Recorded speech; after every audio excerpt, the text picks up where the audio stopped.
Good evening. Welcome to another segment of EduTV. I am your host, Greg Perkins, and we have a returning guest, Miss Joanna Rodriguez. Thank you for having me again. Okay, I want to tell the story of teachers. There are a lot of things that were required of kids lately. The Common Core Standards here in Florida, they're known as the FSA. Basically, it requires the teacher to use data to drive instruction. So I'm going to have a series of teachers that will come on the show and they will tell the story of a typical teacher day so that the public has a better understanding of how involved the teacher's workday and workload is. And hopefully as a result of that, we'll come up with some solutions. Definitely, hopefully. Yes. Okay, so you previously taught in Puerto Rico. Yes, I used to be a teacher in Puerto Rico. Okay, and now you're here in Florida. This is my third year teaching here. Third year teaching in Florida. So Florida moved from the state test. The state test changed from FCAT 2.0. That is correct. To FSA last year, yes. Okay. FSA requires a lot of data, correct? It does, yes. FSA also requires a lot of planning, correct? Definitely, a lot. Okay. How many students do you teach in a day? I have around 150 students. You have 150 students per day? Yes, yes. Okay, of the 150 students a day, how many different grade levels do you teach? I teach ESOL, English as a Second Language, ESOL 9, ESOL 10, ESOL 11, ESOL 12, and 2 developmental English. So I have 5 preps. You have 5 what? Preps. Explain to the audience what a prep is.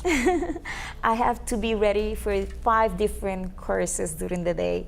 I have to be able to provide material for my 9th graders and then be able to move right away when the 45 minutes are over to my 10th graders, and then I receive my 12th graders and I have to be prepared for them to be in compliance with the curricular map that the state, actually the county provides. And then I do the same with 11th grade. And then I receive 2 different groups of developmental English, which is a totally different class. It's an elective, basically. And within each of those classes, you have different learners, everything from a student who's an A student to an F student. To an F student, yes. And it's your job to get the F student to be at least, what, a C or above student? Exactly. Ideally, you want to be an A, right? I want them to be an A, but right. At least a C. At least a C. And in order for you to do that, you have to be very prepared. I mean, you have to provide for all kind of intelligences. You have to provide for, different strategies, differentiate instruction and all that. So it's a very tough day. Yeah, so let's say 150 kids.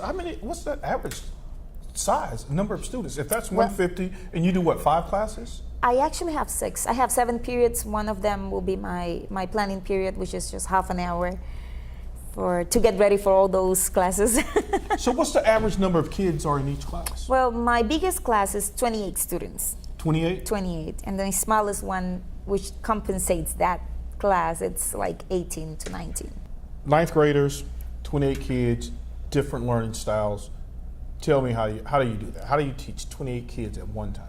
The best way to do that is centers, basically. I start my class, teaching them. A center. Okay, the general public does not know what a center is. Exactly. Well, you guys are about to see that. It's fun.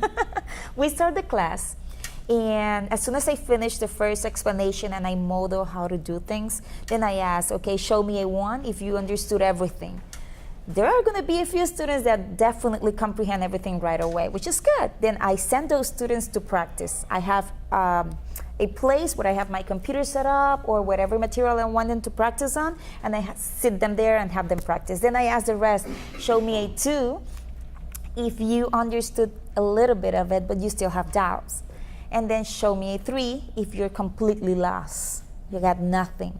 So I take those 2s and 3s together. I reteach a little bit of the lesson, the parts that they were having trouble with, and then I use the 2s to help me out with the 3s on the practice. That way I am with them there and I definitely can confirm that they are understanding what I'm doing.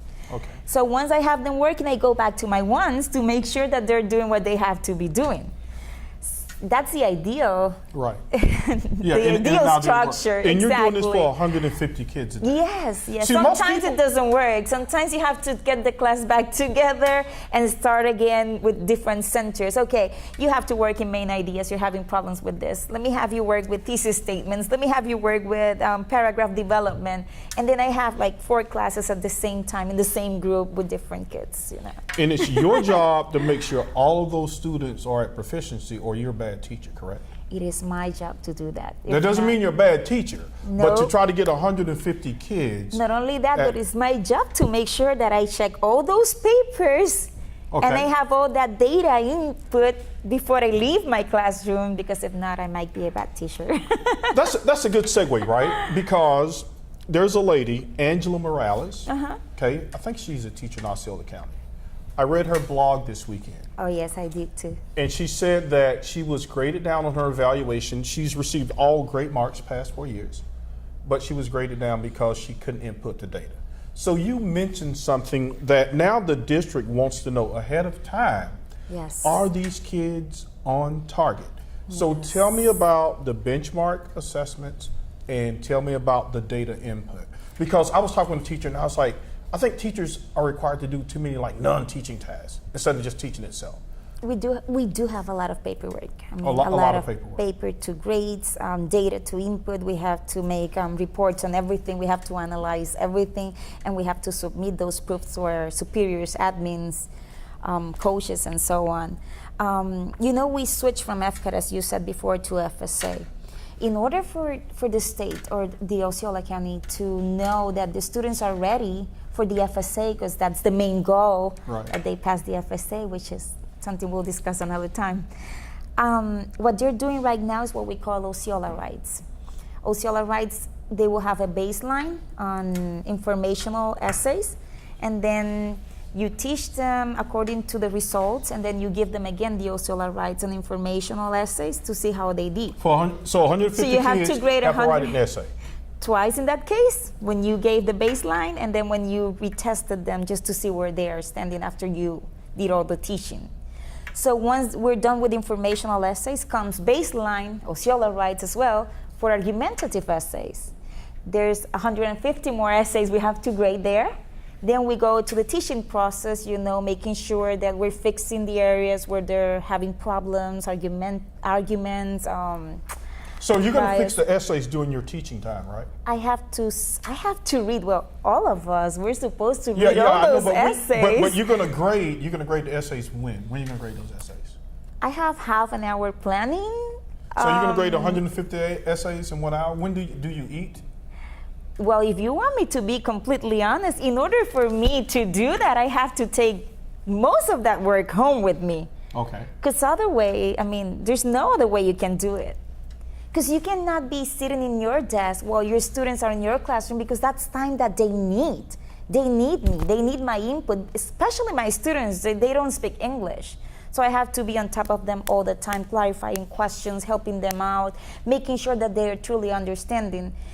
So we don't have the luxury of sitting on our desk, making data or correcting papers while they're doing whatever they need to do in the classroom. What time does your teaching day start? 6:50.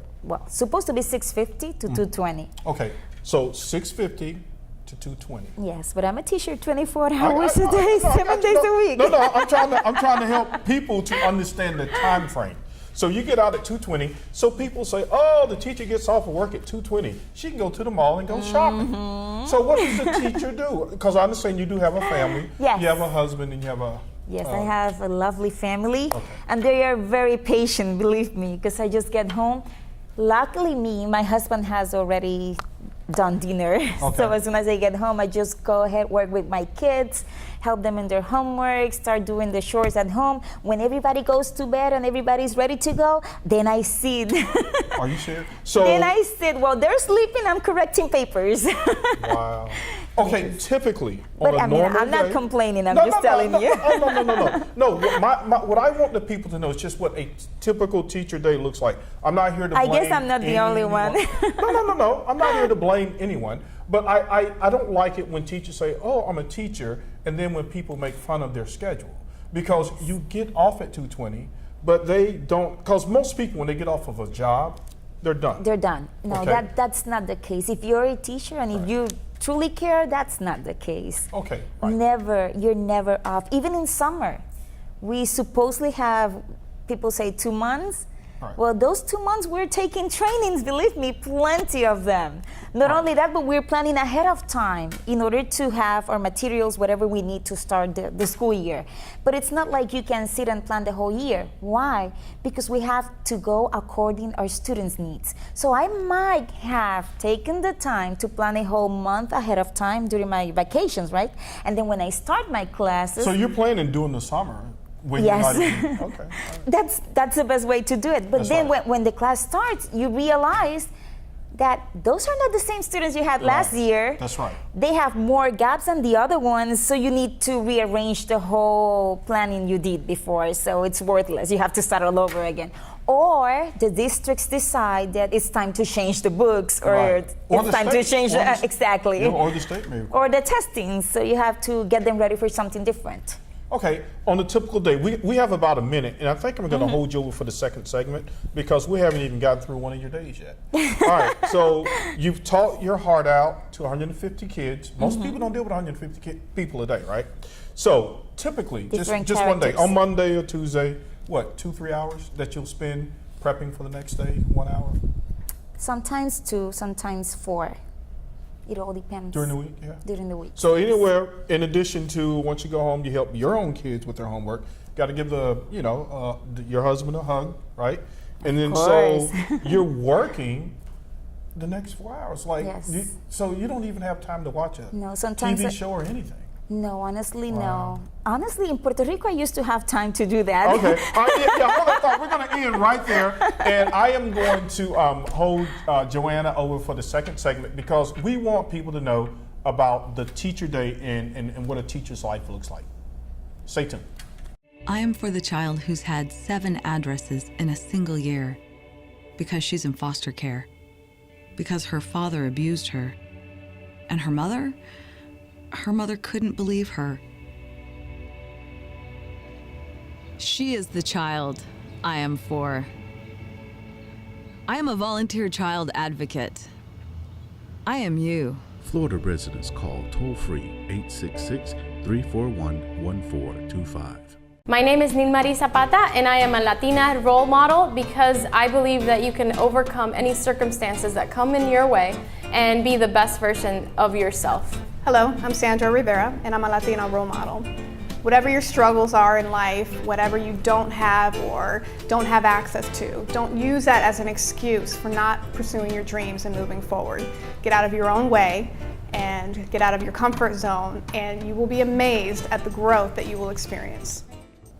Welcome back to the second part, and we have Joanna. She is a school teacher. She's an awesome teacher. I really think teachers are awesome. They do a lot of work. They prepare the kids for the future. So we left the first segment. We were talking about the typical day. So you, outside of your normal day, you do put in another 2 to 4 hours. Now, a lot of things people don't know either is that teachers aren't paid overtime. No, do you we're think not. teachers should be paid overtime? That would be ideal. I mean, based on the amount of work we do after school hours, that would be ideal. But no, we don't get paid any extra hours at all. Even if we stay at school and we work at school, no. Yeah, so it just seems that a lot of teachers, in order to be really good teachers, you're just going to have to put in the extra work. You have to. And if you truly care for your students, you will do it. Okay. It's not an option. I mean, you want your students to succeed. When your students are able to succeed, that talks about you as a teacher. I take it personal, you know. When I see my students that they're failing, I take it personal. So that's why I take that amount of time, and I am pretty sure that most of the teachers see it that way as well. What do you do for a kid? Like sometimes, no matter what you do to teach this kid he's just not going to cooperate. Maybe he has his home life is not in order, something like that, right? So you need to have at least, when you guys do the benchmark assessment, the kids are required to make a certain score on that assessment, Yes. correct? Yes. So what do you do for those kids who just can't absolutely get it? What do you do? Well, that's a tough question. We try everything we can. I mean, I look for options. I usually look for what is it that that kid is interested on, and I try to apply or use the information I'm going to teach him based on whatever he likes, to see if it appeals to him, to see if it makes sense to him. But we can only go up to a certain point. There are things that we cannot go over them, and it hurts, because you know you have given the best of you as a teacher, but still there are kids that they just don't get it For whatever reason. for whatever reason. Right, so, but the state of Florida, I don't know if it's finalized yet with the teacher evaluation, because now they're going to be evaluating the teachers Based on the on how students' well the performance. students do. Yes. So, That was one of the surprises when I got here to Florida. okay. So that's right, you're originally from, taught in Puerto Rico. So tell me just some basic differences between required assessments in Puerto Rico versus the mainland of the In United Puerto States. Rico, we used to have what we call las pruebas puertorriqueñas, Puerto Rican testing. And it's basically the same thing that the FSA does here, or the FCAT used to do here. We have it there. It is supposedly written by Puerto Rican teachers based on the content that we're supposed to be teaching in the classrooms, right? And we definitely want our kids to pass that. Why? Because if a school fails for so many times, then that school goes into a special program where they have to take those teachers to training. They will be losing money. The same thing that happens here when they start failing the state testing. Now, do you think the standards are more intense here? than they are Exactly, in that's what I Puerto was Rico? going to say. However, in there, we teach there because we make sure that they know English. We make sure that they understand English for their daily life. We don't teach for the tests. Sometimes here, I get the feeling that I'm teaching for the tests. And that this is not a critique. I mean, I just want to be honest. Sometimes Because you guys are held responsible for the Exactly. scores. So if you tell me this kid has to pass this test, then I Exactly. can't teach Shakespeare right now. I have Exactly. No, right. But the problem is that Shakespeare is in there, it's in the curricular map, Right. so you have to take care of that because you need to follow that pacing calendar. But you know by heart that student have gaps in other areas, so you have to stay away from that. And eventually everything comes down to the state testing. I mean, doesn't matter how you look at it, you will end up teaching for state testing. It's like the Super Bowl of testing. Like, no, seriously, it's like the Exactly. big Super Bowl in the year. Now, you mentioned two things. You said curriculum map and pacing. Everybody doesn't understand what that means. So Okay. can you explain to the audience what a curriculum map Sure. is? Okay, we basically see, well, I was honored last year and I was part of the group that created the curricular map for ELAR in Osceola County School District.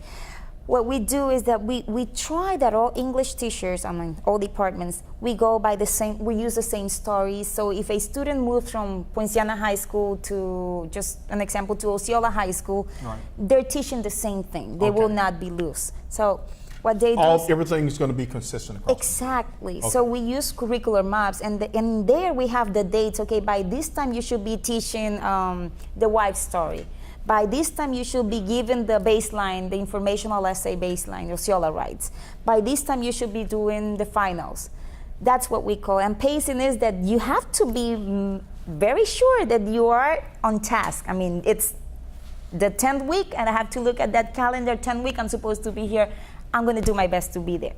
Right, because what the district will say, they'll say, Ms. Rodriguez, I need 80% of this class at proficiency by, let's just say, January.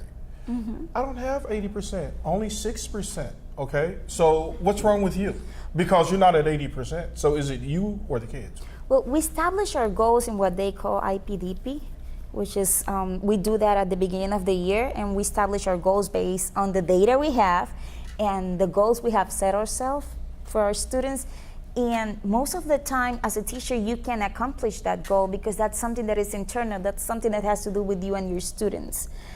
The problem comes when your evaluation reflects or is based on the student's performance when you know you have given the best of you. And probably that day the student didn't feel like doing the essay, or that day the student had a very bad day at home and just didn't want to go to school.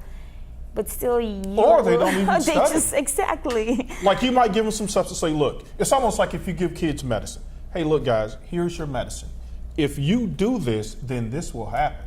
And then the kids will say, oh, I don't want to take that medicine. Exactly. So you're going to be responsible for the kid instead of doing the homework. He went to the movies. And I find it unfair. I mean, because... What's unfair about it? Because you're being paid to motivate the kid. No, what I find unfair is that you cannot evaluate, or the evaluation of a teacher cannot be based on the result of the students merely. I mean, there has to be something else, because we do so much on a daily basis. I mean, it's not only just standing there and babysitting kids. We don't do that. The last you thing, can't do that the anymore. last thing we have time to is to do that. We have not only we have to make sure that they are on the pacing of the curricular map. We have to make sure that they're ready for the FSA. In my case, I have to make sure that my students have the basics to understand the rest of the academics, because they don't speak English. Because you might have a 9th grade or some 9th grade students that are actually reading on the 6th grade level. Yes, actually no, 1st grade level. They don't know English. If you have them read in Spanish, oh, they will be fine, perfect. But they are also held accountable for the state evaluations, and my evaluation will rely also on that. Yeah, there was a big push. I know the superintendent down in Miami-Dade, he's trying to fight that. Because, of course, Miami has a huge Hispanic population, but the state is pushing back and they're saying, no, we need these scores up. I mean, this is what we have to do. Well, I think this has to do more with, stepping aside, taking a good look at what's going on, how things are changing, statistically speaking. You've seen the amount of people, Hispanic or Puerto Rican, I'm just going to talk about Puerto Rico, of Puerto Ricans that are moving to Florida in a weekly basis, just to take it, as an example only. So if you take a close look at that, the truth is that you will have to, reevaluate your position about it, don't you think?